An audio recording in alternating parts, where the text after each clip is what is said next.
Buterevu nate tutandikidde wali munange twakoma olunaku luli olwa mabega kaawo munange twogera ku musajja amayiddwa nga Kabaka Henry ow'omunaana w'eggwanga lya Bungereza eyafuuka ensonga go munanga tuliriza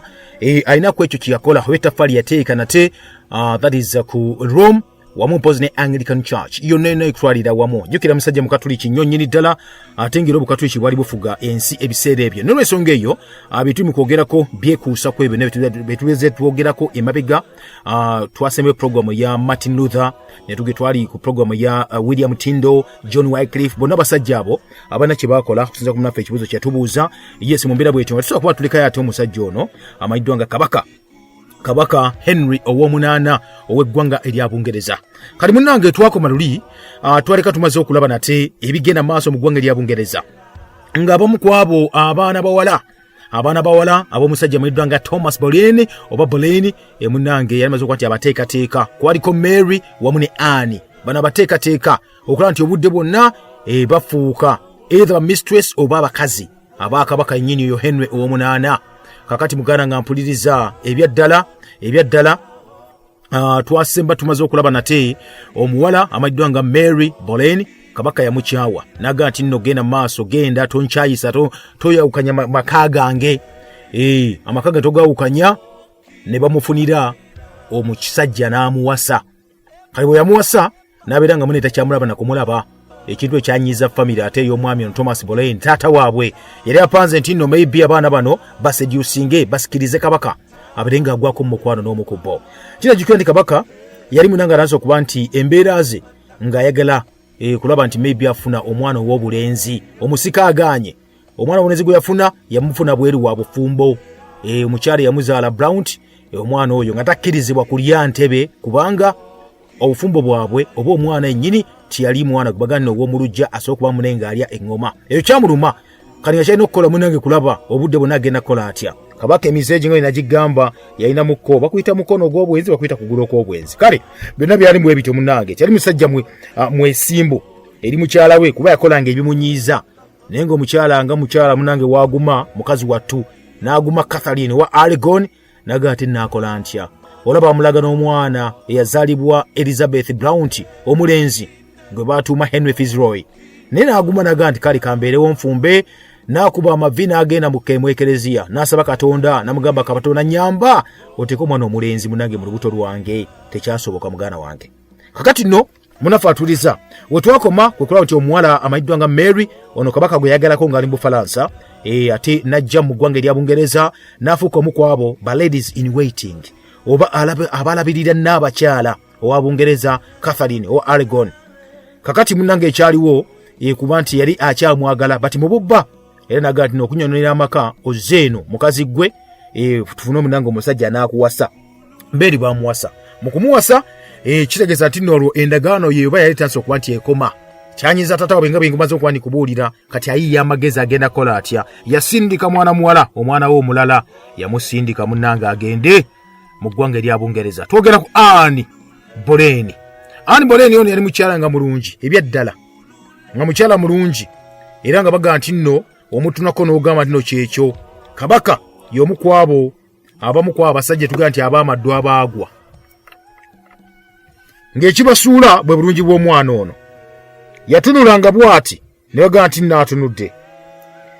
yatambula ne baga nti atambudde yayimba ne baga nti ayimbye so embeera bw'etyo kakati ekyaliwo muganda nga mpuliriza ekyaliwo kyali kintu kimu nti omuwala ono olw'ensonga nti yali mulungi nnyo nga bw'okiwulira jakomye obulungi yali yasomako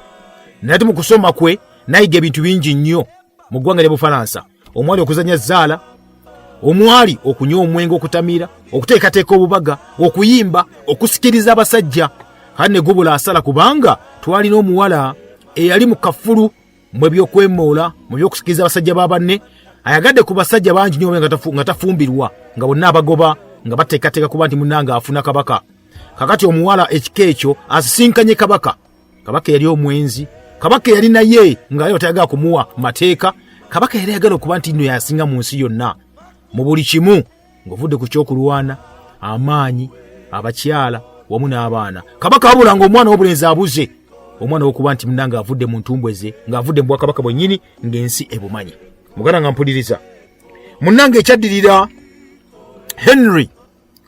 nga begambye nti nno omwana bamuleeta ku mukolo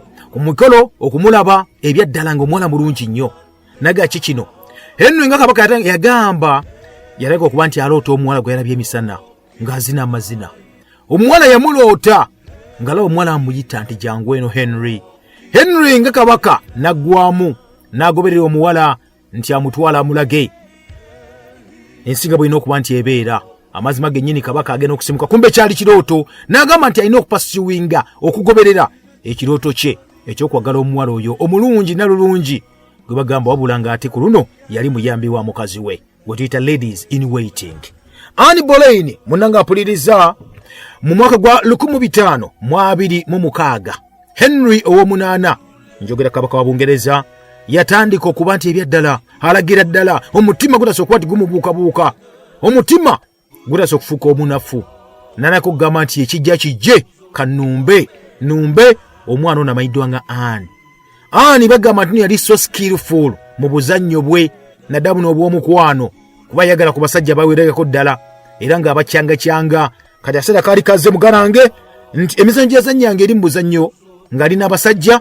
kati agenda buzannya ne kabaka. Kabaka atandika olugendo olw'okwagala okulonkinga manifesto okwagala mwana muwala ono amayiddwa nga Anne Boleyn. Munnanga atuuliriza, amaaso gakwatagananga. Kabaka niwe yali ng'agenda ku mikolo egy'enjawulo nga n'abakyala ze. Jjukira n'abakyala yajjanga yatambanga n'abaana bano, era amaaso ga kabaka abasinga bagakwata, bannamawulire bagakwata agabbiridde mu bifo gy'ogateekako n'abakyala mukazi we nga katabe ku mwana muwala ono Anne Boleyn. Munnange ekyenjawulo ekyaliwo, bano bonna bali ba experienced player mu kazannyo kano. Kakati awo nawe tuli, Anne Boleyn kyalabika nti obudde bwonna alinga ayagala nate okuba nti asuula kabaka ekigo kyennyini kiri. Kubanga abamu batandika okuba nti bamulaba abaganda bannaaye, ani yaleese omuzimu mu bwakabaka bwa Bungereza? Ani yaleese ekinaasuula omwana ekinaasuula Ekelezia Katolika mu bwakabaka bwa Bungereza? Kakati no baba omukyalo oyo nga yitafaayo amanye ali ku mission erina okubeera nga eri completed kubanga taata yamutuma. Muganda nga mpuliriza, mu masekati g'omwaka gwa 1526 Henry ow'omunaana yali determined okuwasa mwana muwala ono, era n'agamba nange okuba nti amuweereza obulabo mpola mpola. Obulabo bwamuweereza obumusendasenda, yamuweereza nga amapeesa aga diamond, amapeesa g'ebikomo, amapeesa aga gold amalungi gati ng'ebirabo okuva eri kabaka. Naye n'ebyaddirira munnanga atuuliriza gwe munaffe ali eyo, omuwala ono balaganga omukolera ebintu eby'enjawulo kubanga kijjukirwa nti lumu ebba wa muganda we Mary yafa obulwadde era buno obwa sweating sickness bwali baluma nnyo mu ggwanga erya Bungereza. Henry ono kyakola munaffe atuuliriza yavaayo n'agamba nti nno mu nnaku ey'ekitalo nga bali mu kkungubaga, n'agamba nti nno Anne Boleyn n'amuwa nephew ekizibwewe amayiddwa nga Henry Carey abeere nga amulabirira mu biseera ebyo munnange ebyali byakatyabaga. Kakati kigambibwa nti mu kufa bawa Mary yali alese munnange amabanja, era Anne kyeyakola kwe kuba nti nno ye avaayo n'akwata abamu ku abo bakizibwebwe n'abagamba nti no babeere nga babasomesa mu munaso mbigo ebyali ebirungi ennyo nnyini ddala. Era Anne kyeyakola nga ye yakwata ku ssente ezimu ku ezo Henry zamusindikiranga n'asasula munnange dollars pound biseera za pounds nga 10 sezalinga nnyingi nnyo, n'asasula n'abamu nenga abeera asasulidde sister we ono yamaze okuba nenga afiirwa omusajja. Kati mu February owa 1526 Henry ow'omunaana munnanga mpuliriza kati atandikira ddala kye bayita okulonkinga eddala manifesto nga bwegambye. Obulabo bwe yasooka okusindikayo munnanga mpuliriza, omukyalo ono yabusooka n'abukwata, naye olw'ensonga nti yali yakitegeera ng'alina okuteekawo kye bayita obukwakkulizo obw'enjawulo. Taata yamusindika, genda okole mission nkutumye, toddanga mission tewedde nga toyagadde kabaka. Munnange omukyalo ono kye yakola, ebirabo bwe bamusindikira yawandiika ebbaluwa, ebimu n'abigaana. Ebbaluwa ng'esoma etya? yagamba nti ddiya kabaka wange omulungi magulu nyono kyukyo weri Bungereza nkussamu ekitiibwa nnyonyi ddala gusinze nze omuzaana si muzaana eta nafuuka muzaana nze omudduwo yagamba servant action nze omuweerezaawo omulungi munnange ebirabo bino birabo birungi nnyo nnyini ddala binsinga n'obulungi ebyeddala nganze ani waabwe sibisaana oba sibigwanira wali badde obiwa atansingako obulungi omulala era n'olw'ensonga eyo olw'ebizibu enyinza okuba nti ndeeta mu lubiri luno sisobola kubitwala era nsazeewo nveeko mu lubiri ate ŋŋendeko munnange mu kifo ekirala mu lubiri olulala ngira mbeerako keeyo okumala akaseera kakati nno munnanga mpuliriza kabaka bwe yawulira ebigambo bino munnanga alyeyo yasooka neyenyamira n'atunulya ebbaluwa yali akanudde amaaso abiri yakanulako limu edda n'alizibiriza ng'alinga ayagala okukaaba ebyengayenga ebyajjira kabaka mu maaso ekintu ekiraga edda nti kabaka alabika yali atandise okuba nti agwa mu mukwano ne mwana muwala ono amayiddwa nga Anne Boleyn wakitegeera wansi w'ebbaluwa n'ateekayo ekirala kabaka oli musajja mulungi kabaka oli musajja ayagalirwa kabaka oli musajja asinga mu basajja bonna mu nsi muno kabaka wenkutunya bwe nti amazima gennyini osaana ekisinga kabaka era osaana omusika omusajja omulenzi anasikira entebe eyo kabaka osaana abakazi bonna abalungi mu nsi muno naye nze ku lwange kyewakola muganda wange Mary Boleyn n'omwagalako n'omulekaawo kati abonaabona afuse ne mwandu nze sijja kuba nga nkisobola kabaka okunjagala sijja kugaana oba osiimye okunjagala osa okunjagala naye waliwo akakulizo kamu kokka nga ompasizza embaga nga ompasizza embaga n'akomekeza ng'agamba nze omuweerezaawo your humble servant Anne Boleyn n'ateeka ku full stop ekigali ne kimuvuga ne kimufulumya olubiri n'agera mu lubiri nalwo lala nga bwe maze okuwanika bulya muganda wange atuwuliriza ebyaddala omusajja toba nti kabaka ensigo yali etya yonna ng'atya atiitira bw'ati yaranga okubanga amagulu gamufamba nagaki ekinguddemu kidumu sikinguddemu banedda yayiya amagezi n'agamba nina okufuna kkiriza obagaana n'alayira talina okufuna omuwala amayiddwa nga Anne Boleyn oba kiki by all means necessary ajja kukola kyasooka nti amufuna munnange ekyaddirira kyali kimu Henry omunaana nga bamaze okukamutema kyali kitegeeza nti nalina ebyokusalawo bisatu biti kimu bibiri bisatu kyebayita options 3 kwalina okuba nti alonda either esooka kubanga yali afaayo nnyo okulaba nti afuna kyebayita successor ani anamuddira mu bigere ani anadda mu bigere okutwala obwakabaka bwa Tudor bano mu maaso kubanga baga omusika alina okuva mu nyumba ba Tudor ate mbiseero baba baga nti omukyala w'omumaka afumbiddwa empeta yaba ne se ey'amaanyi ennyo nnyini ddala nakati mu ebiri nate mbiseera ebyo muganda wange mpuliriza bagamba nti nno eno yali ensonga yasuza kabaka nti yeebasa ebiro bina bagitanga King's Great Matter ensonga eyo ey'okunoonya omusika agenda munoonyaawa ekisooka mukazi we Catherine owa Aragon alemedde okuzaala omwana omulamu omulenzi azaala bawala bokka wali omwalayika kati Mary abala bonna bazaala abalenzi abazaala bafudde nagamba ensobi evaawa yakolawo ensobi yagikwatawa options 3 option esooka ekyokusalawo ekisooka kyali kimu either okukakasa omwana mu mateeka amayiddwa nga Henry Fitzroy gwe yazaala mu Elizabeth Blount obulenzi nti bamukakase nti ddala mwana we mu bujjuvu mu butongole ne mmaka bamuteekemu ng'akkiriza n'okuba nti munanga ajja kusikira entebe nga si bintu byokka n'entebe kye bayita legitimizing omwana naye kino kyali kitegeeza balina okuba nti bayingizamu paapa mu bino ebintu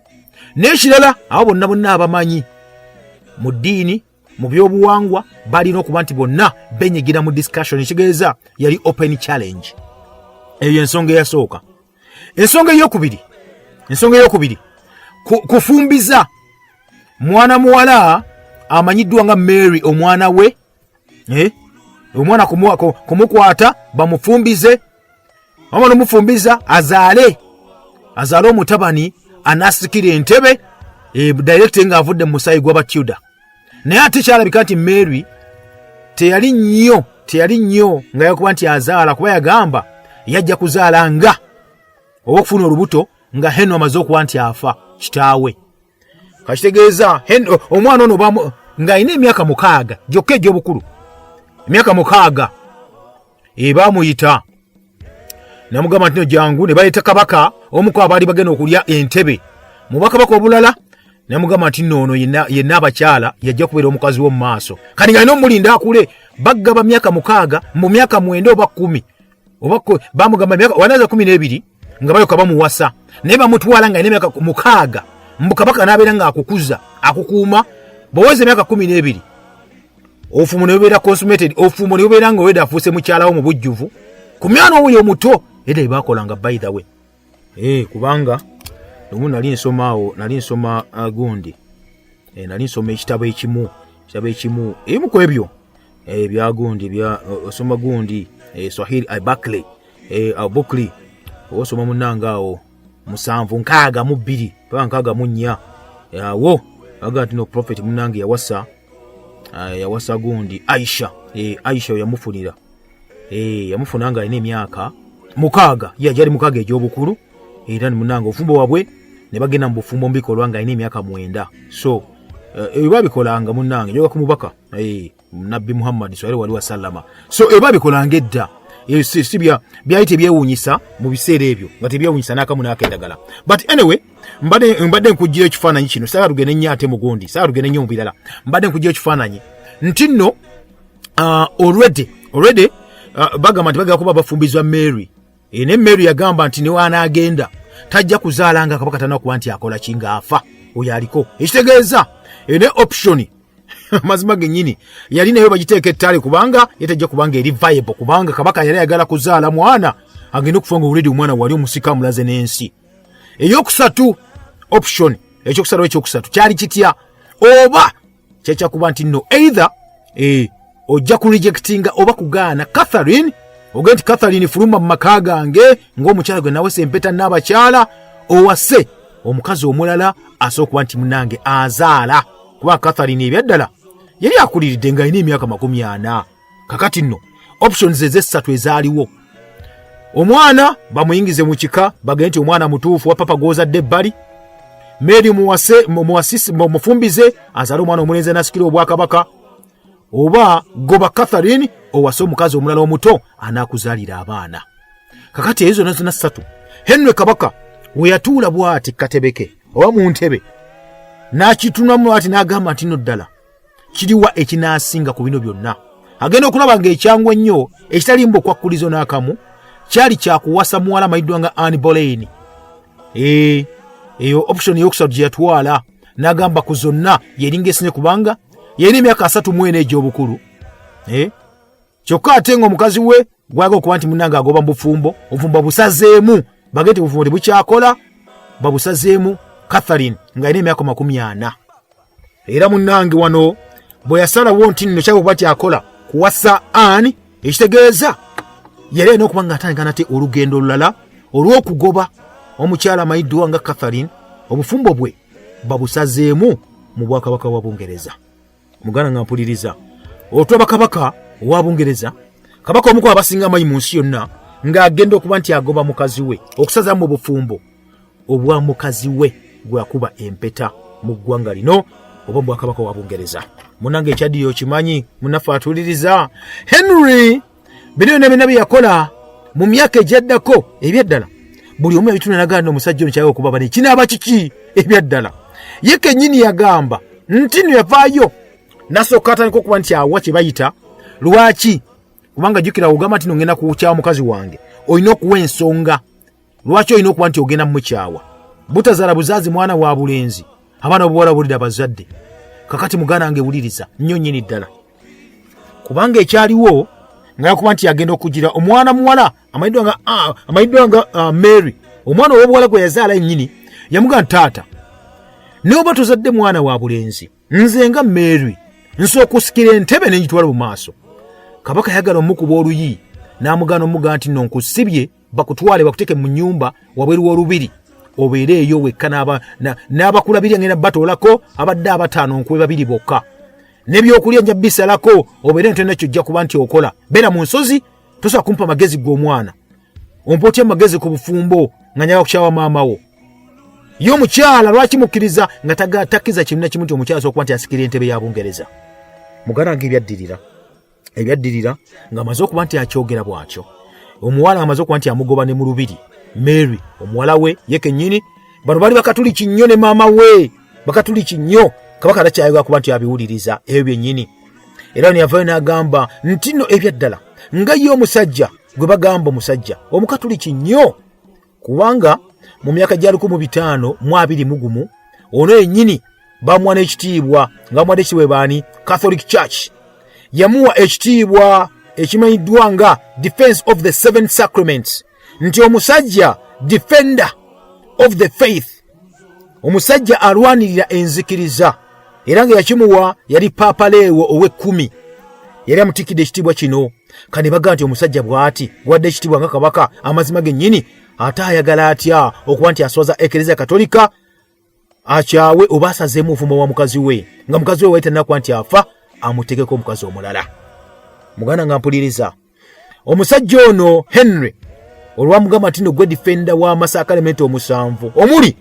baptism ery'obubatize esakalamenti eryo Holy Spirit oba okusembera Holy Communion oba gite erya Eucharistia ey'okusembera esakalamento erya confirmation oteyako emikono esakalamento erya reconciliation oba liyite confession oba penitence oba penance ery'okwenenya eryo esakalamento ery'okusiiga kw'abalwadde anointing of the sick esakalamento ery'obufumbo amasakalamenti ago olina okugafuna gonna kati batagafuna abatagalina bonna baga tebajja oba ogamisi nyozo butagenda mu ggulu aliwo abafaatha baligendayo simanyi but anyway lyali sakalamento lya mukaaga ery'omusanvu esakalamento bagamba erya holy orders oba ery'okutikkibwa ordination okuweebwa obuyinza nga ba deacons abafaatha ne ba bishops okuba nti munnange mulina obuyinza okukola emirimu egy'enjawulo kati bagamba nti no defender oyo agenda okuba nti akuuma amasakalamenti ago omusanvu ye Henry ow'omunaana ekitegeeza nti obukatuliki bwe baali tebabubuusabuusa embeera munange bwekyo bweri kakati nno bwekyo bwe kyali kakati ekyaddirira muganda nga mpuliriza nga maze okuba nti amu ekitiibwa kino bamutwala ne mu Ekelezia emizeera gifuga ensi nejaguza ng'omusajja afuuse omusajja bamuwadde ekitiibwa ky'okuba nti akuuma amasakalamento gano kakati olw'ensonga nti yayina kiraga okuba nti gaakola ayisaawo yalanga okuba nti mune bakola kakuyege waabwe mpola mpola butuuke bubwa paapa oba mbakatuliki abala bonna ng'ensi etegedde nga buli omu ayagala kuba nti amunanga amukola ki amuwagira kakati Henry yakyusa ebirowoozo bye newankubadde nga bamuwa ekitiibwa ekyo n'agamba nti nno obudde bwali butuuse okuba nti afuna obufumbo obulala ayingire mu bufumbo omunanga obulala mwaka gwa 1527 yali amaze okuba nti ye kennyini yeematiza nga ye ng'omusajja nti Catherine mukazi we tagenda kusobola kuba nti azaala omwana ow'obulenzi kubanga yakirabako ye kennyini yali azadde omwana omulenzi ebbali mwoli n'abakyala amayiddwa nga Elizabeth Blount naga nti ensobi tiyali ye era yali ya mukazi ono yatazaala baana balenzi n'olw'ensonga eyo alina okuba nti amugjawo oba nti amuggjako munnange ekyaddirira kwe kubeera nti avaayo naawe ensonga n'agibuulira abamu ku abo abaali ku lusegere lwe naga bagitambuze naddala abaali abakatuliki ennyo bannaddiini ennyo yagamba atya wuliriza muganda wange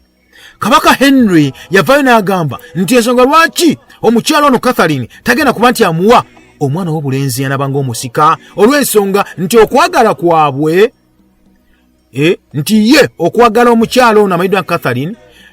tekyasanyusa oba tekyali kirungi mu maaso ga Katonda. Atandise baba mu maaso gani aga Katonda. Era wano Henry ow'omunaana yavaayo n'asaba Catholic Church Ekelezia Katolika naga nti asaba obufumbo bwe ne Catherine wa Aragon babusazeemu nga yeesigamizibwa ku nsonga esookera ddala nti obufumbo bwabwe bwali bulabika bubi nnyo mu maaso ga Katonda, kubanga nti Catherine yali amaze okuba nti afumbirwa muganda we omukulu amanyiddwa nga Arthur Tudor, yali okuba nti munange asikira engoma ey'obukaba bw'Ababungereza. Era Henry n'agamba nti nno bannange n'olw'ensonga eti yali yeyagala mukazi wa muganda we yali yafa, nti bw'okiryako mu Bayibuli amazima gennyini ng'omusajja mbw'awasizza mukazi wa muganda we, amazima gennyini yagamba nti nno tebasobola kuba nti bazaala. Era yavaayo n'agamba nga kakasa Ekelezia Katolika yonna n'ensi yonna, n'agamba ne musome Leviticus 20:21 ng'agamba eby'Abaleevi 20:21 agamba ne musome olwo mulabe ye lugamba lutya katulabe. Lugamba bwe luti omusajja bw'anaawasanga muka muganda we kinaabanga ekikolwa ekitali kirongoofu, kubanga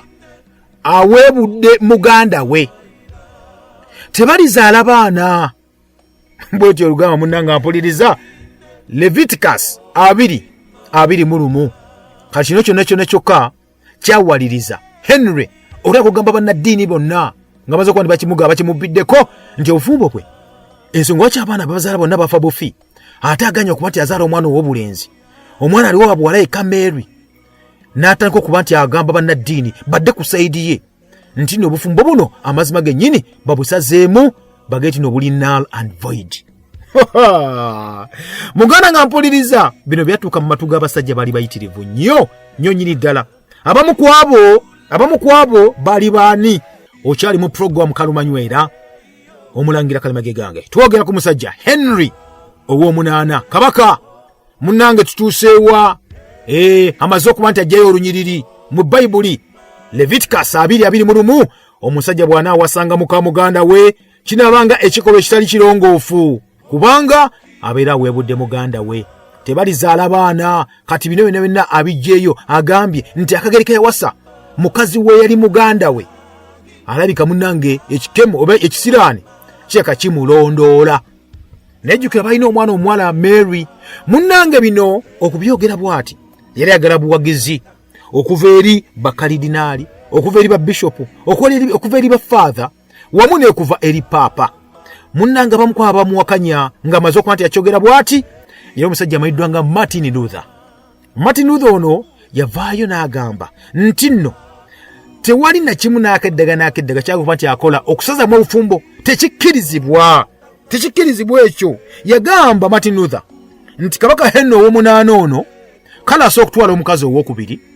kubanga okusinziira ku nsomesa ya Bayibuli mbukale abamu yali badde kkiriza kye bayita polygamy, okuwasa abakazi abangi, naye si kwawukana. Bw'atyo Martin Luther bwe yagamba, nga yagamba tosobola kwawukana na mukazi okubanga Bayibuli tekikkiriza, nti kale kubanga waliwo figures mu Bayibuli zawasa abakazi nga bangiko, osobola kikola ekyo, naye tokyawa mukazi wo olw'okuba tazaddeemu mwana mulenzi. Kabaka Henry lwakiwulya kino n'anyiiga naga Martin Luther y'ani oyo ayitaliko okuba nti anjogerako, mumunoonye muleete. Jjukira mutaddeko ne ssente, bw'omukwata ne bw'omutteyo tebajja kukuvunaana kimu na kimu. Martin Luther gy'asinze okuba nti ayogera ebintu bino yali mu ggwanga lya Germany eri gye yeekwese. Munnange Kabaka kye yakola, kubanga yatasobola kubanga amufuna mu ggwanga gye yali mu Germany, kye yakola n'alagira obwakabaka mu ggwanga lya Bungereza bwokye banning n'omuliro ebyo ebitabo ebyali biwandiikiddwa omusajja ono amanyiddwa nga Martin Luther ebyali mu ggwanga erya Bungereza oba obwakabaka wa Bungereza, byonna byokye. Sakitano tebabisoma binza okubawabya ne bagamba nti Kabaka yali mukyamu. Munnange embeera bwetyo munnange bweri. Kakati ekyaddirira omusajja no kuba Martin Luther yagambanga nti osobola okugenda mu gundi muki kuba nti bwogenda mu Old Testament ebitabo biri endagaano enkadde ebaga nti waliwo abamu ku abo ate abaali abasajja abamukabe ennyo abaali basobola okuba nti beejigira mu bikolwa bino ebyokuwasa abakazi ab'enjawulo naye ng'ate tebakyayi bakazi baabwe, naye gasobola kyawa mukazi wo oba munnange okoze ensobi nene nnyo nnyini ddala. So nagamba ate tekyali kyago nti Yesu yali asomesa eti yakondemingako kibayita polygamy okuwasa bakazi abangi naye ate okwawukana mbu yakivumirira nnyo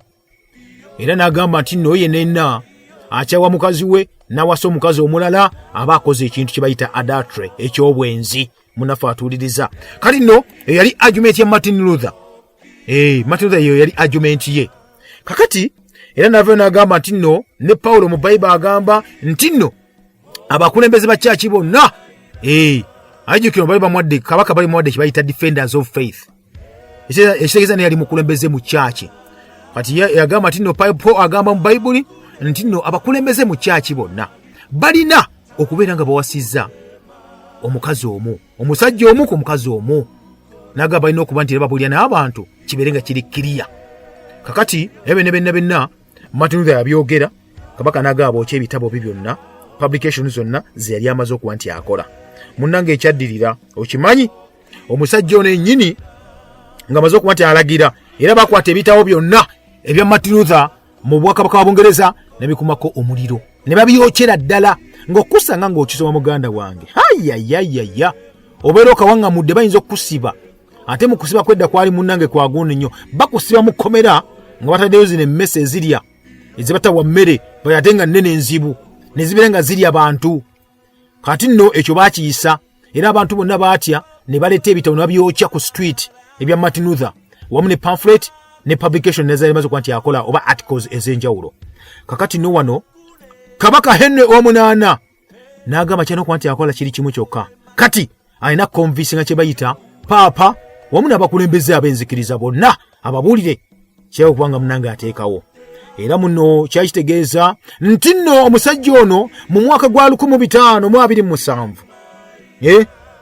kabaka Henry ow'omunaana kyeyakola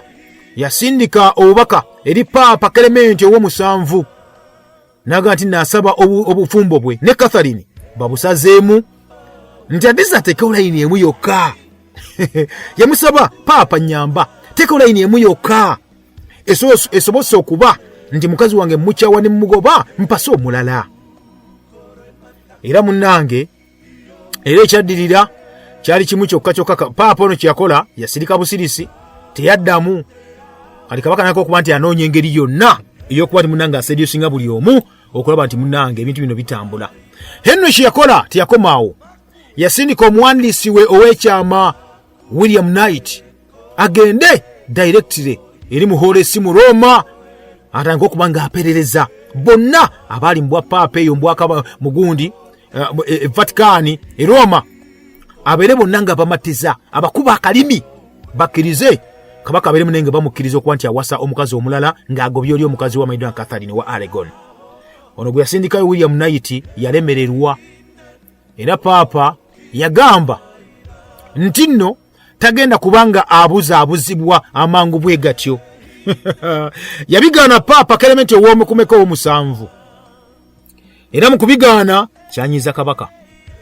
kwe kukola n'asindika mission endala ate endala era nagamba nti nno kale bateeketeeko kibayita ecclesiastical court eno ye kooti gye bayita Christian court oba spiritual court gye bateekawo okwandolinga ensonga ezimu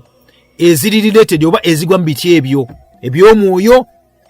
ebyenjigiriza ey'eddiini eyo kooti eyo gye bateekawo munnange kati kabaka n'agamba bagiteeketeeke mu Bungereza then balabe eneeba etambula etya era wano yasaba n'agamba yawandiikira paapa Clement ow'omusanvu asindika omubaka atule mu kooti enegene okuba nti etuula kyokka jjukira yatuula mu Bungereza gy'afuga Bungereza gy'atwala era nga babishops n'abakulembeze b'eddiini abasinga obungi bali wansi we era munnange paapa Clement ow'omusanvu yakkiriza naga ati agakusindika nate omubaka abeerenga munenge ajja mu kooti gye bali bataddewo newankubadde nga tiyalina intention oba ekigendwa kyonna ekyokuvayo agambe nti nno akkiriza kye bagenda okuba nti bakola era yatuma omusajja bamuyitanga Lorenzo Campeggio najja abeere nga awulira biki ebigenda mu maaso Henry byagala okuba nti ayogera mu kooti eno kakati ebyaddirira muganda nga mpuliriza amazima ge nti byali bituufu n'akamu n'akeddagala kubanga Lorenzo yagamba nti paapa yamugambye byonna byeboogera bwibanga byakubanga basazaamu bagoba omukazi mu bufumbo nti awasa omulala tekigenda kukkirizibwa mu katuliki. Era munnange ampuliriza, pressure yeeyongera. Pressure mu kweyongera, pressure n'okweyongera yali evambu ku saidi yeri mu Bugundi mu Bwaroma. Kuba wano kye twogerako, pressure okuva mu Emperor Charles II Emperor yali kizibwe wa Catherine. Tekyali kiriya nnyo oba yavayo na influencinga n'agamba Kapeji ono ba papa nti ate temusupportinga kabaka kyali okuba nti akola Henry. Temusupportinga ne mukiwagira n'akamu n'akeddagala tekikola. Era munnange mu bbanga eyateriweza myezi ng'ebiri gyokka nga munnange okuwulira kumaze okuba nti kugendawo, Papa Clement yayita omusango guddeyo mu Roma mu mwezi gwali gwa 7 omwaka 1529. Era mu kuddayo naga ati no gujje ng'ogereko tuguteseeko aye tumekuddamu kuwulira nti ate gwazzemu okuba nti muneguulikika nti kabaka yaga kuba nti awasa omukazi ng'oli mukazi kyakyalo otanema okuba nti afa. Munnange ekyaddirira mu bano bonna mu kuguyita kabaka yasendeka kalidinaali we gwe yeesiga ennyo amayiddwa nga Wauze namugamba nti genda mu Roma owulye kabaka kyaga okuba nti ayogera papa kyaga okuba nti ayogera Clement ow'omusanvu. Era Cardinal Wauze we yajja munnanga mpuliriza yagaana okumatiza byamawulire gekomya mu Bungereza nti Papa Clement ow'omusanvu aganye okuba nti akola ki akkiriza kino. Bwe yadda mu Bungereza bamulaba bubi naddala Ani yamuwulya bubi naga nti omusajja ono lwaki teyakonvisinze papa bulungi oba nedda. Kakati munnange ebyaddawaawo bulemu yonna bagisa ku Kano oba Cardinal amayiddwa nga Wauze naga teyakonvisinze papa bulungi nnyo kuba nti akkiriza bino. Era ekyaddirira banako mulabanga naye omuli w'enkwe era bamuteekako n'omusango ogw'okujeemera obwakabaka obwa Bungereza nabeera nga akkiriza ate mu papa oba mu bwakabaka obuva mu foreign land. Era mu mwezi gwa 10 mwaka 1529 munnange ono gwe boogerako kalidinaali omulambirira bamukokulako ebaganda bagamukokulako ebitiibwa alisi banamuyiyiza. Kakati ono nno yavayo ne yeenenyeza Henry nga kabaka naga nze munnange nze wuwo okoze ebikolwa byonna nga nze nkubika nze nkusabira. Kati munnange mwaka gwa 1503 mwezi jasooka 6 ono yasonyibwa naye nga ate bamulanirise George naye ate mu November 1503 muganda nga mpuliriza baddamu ne bamuvunaana omusango namuganda naye musajja gwe walya mu nsi olukwe bamuvunaana treason olidde mu nsi olukwe era owakuba munange osibibwa bamukwana nondeka munda naye kyennaku ekyalo yafa nga tebanakuba nti omusango gwe bamusalira omusango gwe nnyini ogwa treason nga kubanga agenda mu trial yafiira mu komera. Mwesekese katono nnyo munange atuliza nga Cardinal Wauze afudde lw'ensonga yagana okuba nti akonvisinga papa ebyaddirira Henry yagamba nti kimala yakwata gavumenti yonna obwakabaka naye kati nze nfuga nga kabaka ebyaddala. Kati obudde buno eggwanga obwakabaka buli ku bigabega byange kyenjogera ekijja okuba nkikola. Ebiseera ebyo balonda omusajja amanyiddwa nga Thomas More nga guuni nga gwe bagamba ye Lord Chancellor ate Chief Minister w'obwakabaka buno Sir Thomas More. Era munnange ekyaddako bagaya ya musajja mugezi nnyo nga bw'okiwulira ate nga musajja mukatuliki nnyo nga bw'okiwulira era ng'ensimbu emwagala. Naye ono mbu yali takkiriza nnyo mu kintu kyakwawukana mu kusookera ddala. Naye kigambibwa nti nno eno eyinza okuba kubanga yali nga takkiriziganya ate na Wauze mu Parliament mbu ayinza okuba yakolagana ne kabaka ng'ensi mumanyi takkiriza nakwawukana ne bamuwa ekitiibwa ekya Lord Chancellor ne Chief Minister asobola okuba nti akkirizisa papa Henry kabaka asobola okuba nti nga akyawa mukazi we awasa omulala. Kakati wuliriza ekyaddirira muganda nga mpuliriza. Ekyaddirira kyali kimu bamaze okitegeera nti Roma emaze okuwa kibayita standi yaayo. Henry kye yakola nga amaze okuba nti alonda abantu ab'enjawulo yawa ebiragiro Archbishop amayiddwa nga Crenima wamu ne ba bishops abalala aba Winchester mu London, aba Bath, aba Lincoln, nabaga nti kale bannange tumaze okuba nti tukati obudde buno eggwanga liri mikono gyange, kati mulina okuba nti mmwe bennyini ngenda beebuuzaako musali omusango eri master wammwe ayimidde mu maaso gammwe muti musali omusango either akyawa omukazi we awase omulala oba aleme mukyawa. Ba bishops baatuula mu Lady Chapel mu kitundu kimanyiddwa nga Convention Church wali mu Budani Stable, ne batuula ne bagaa nti nno kale bannaye bagako nti bateesa bagenze mu lusirika bateese ku marriage oba ku bufumbo obwaliwo wakati wa Kabaka Henry ow'omunaana ne Catherine owa Aragon, oba ddala banaabusazaamu oba nedda. Muganda nga mpuliriza bayingira mu lusirika olubasindikiddwamu Kabaka yennyini. Kabaka amaze okulonda abantu be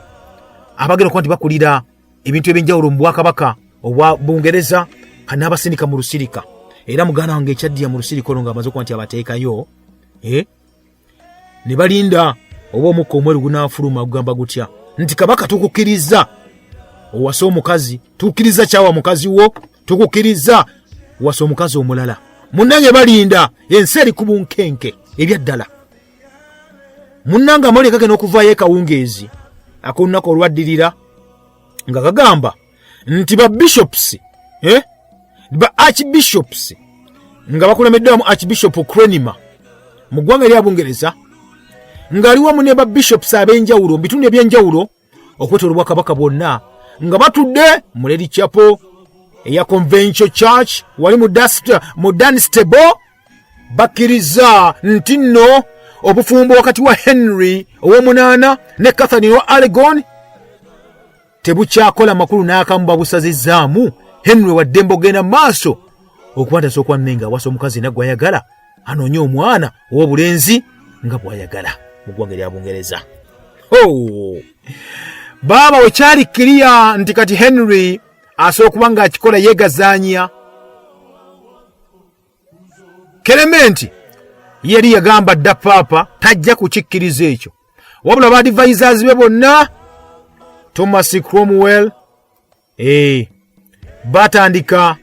okuba nti bagamba nti engeri paapa gyatakkiriza kino kati obudde Kabaka amaze otuba nti atuwa obuyinza, kati obuyinza bugenda kuba nga buli mu mikono gyaffe. Munne okuva n'olunaku lwennyini batandika okuba nti bamenya kibayita amateeka ag'Ekelezia Katolika nga bali in favor ey'Obwakabaka bwa Bungereza. Era muganda nga mpuliriza mu mwaka gwa 1534 Kabaka Henry ow'omunaana yennyini yagamba nti kakati obudde buno nze supreme head of the church, yenze omukulembeze ow'okuntikka nsembayo ow'Ekelezia mu ttaka lyange lino. Era nteekawo n'agamba nti no amateeka kibayita act of supremacy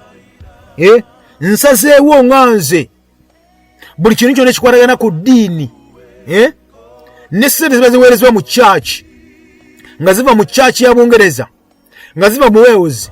ziva mu bitundu byonna eby'ensi yonna Bungereza beringa efuga, ssente zonna bazireetengawo nti baddamu kuba nti bazitwala mu Roma. Era munnange ekyaddamu okimanyi yatandika n'okuba nti awera ebigo byonna ebyali bikkiriza mu Roma n'agaana n'essente zazigenda mu Roma tezirina kuba zigendayo zidde mu Bungereza. Era n'agaana n'ettaka lyennyini eryali mbu ery'Ekelezia Katolika lyalina okuba nti litundibwa era ssente zinaalivaamu zonna zidde mu Bwakabaka oba obubeere nga Obwakabaka bwa Bungereza. Ekitegeeza atandika olwo mpola mpola okuva ku Kelezia emanyiddwa nga Ekelezia Katolika. Muganda nga mpuliriza omwaka ogwaddakaawo mu 1535 nga amaze okuba nti abyogera ebyo ensi eraso okubeera ku bunkenke Kabaka bamutya. Kabaka basazeewo bakyusa amateeka. Roma balinga bajja kutulako kati kintu Catholic Church baso kwa bajja kutulako. Muganda nga mpuliriza Kabaka gwe twogerako amayiddwa nga Henry ow'omunaana yavaayo n'agamba nti kati Catherine bwe banga ba bishops abasajja ba Mukama batudde ne basalawo nze ani Kabaka asooka okuwakanya basazeewo. Munnange Catherine n'abakyala yagobebwa mu lubiri n'ekisenge kye wamu ebisenge bibira byonna ne biweebwa mwana Mayiddwa nga Annie Boleyn mukuswala okw'ekitalo. Annie Boleyn no gwaga nti yali mukyala nga mugezi, yakwesa akaseera ke bulungi nnyo, nageza okuba nti munanga asenda Kabaka nalukisa okuba nti munanga agoba mukazi we mu maka ebyaddala. Kigambwa nti omukyala ono Annie Boleyn yali yasoma ebiku yasoma kye bayita Protestant Reformers. Yabisoma bulungi nnyo ebigambo byonna ebyawandiikibwa Martin Luther ebyokuba nti beekutula ku Ekelezia Katolika. Yali yabisoma n'okuba nti yali nga tali so committed ng'Omuprotestant. Kati n'olwo Obuprotestant bulinga obutandika mu ggwanga lino erimayiddwa nga erya Bungereza, kubanga Kabaka agambye nti byonna kati birasa okubeera nti bibye. Kati wulira, Archbishop wa Canterbury mu biseera ebyo yali amayiddwa nga William Waham munange yafa. Bwe yafa, amaanyi ga Annie Boleyn geeyongera, era n'agamba nti agakuba munaye bafuna kye bayita trustworthy supporter,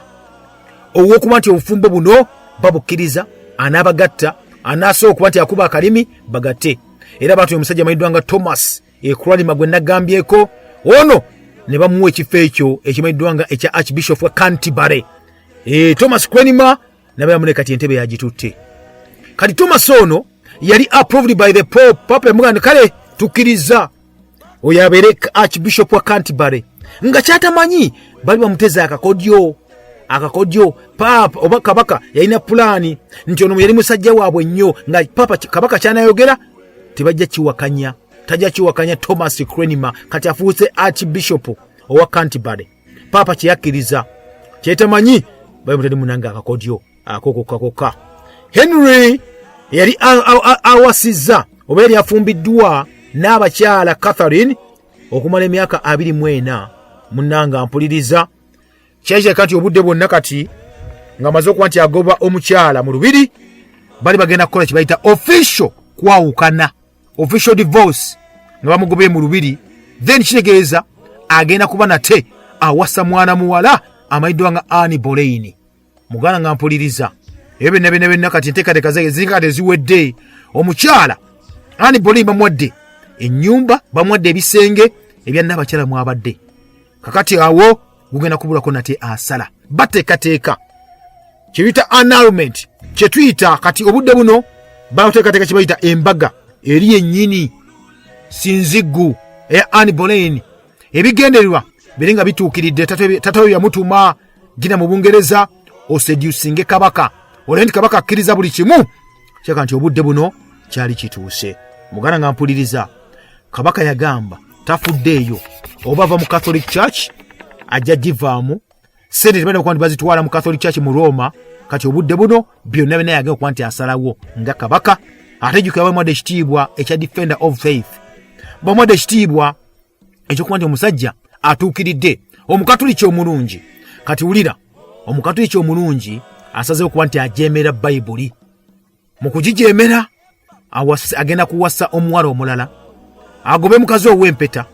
olw'okuba tazadde mwana wa bulenzi nga bali mu bufumbo obutukuvu.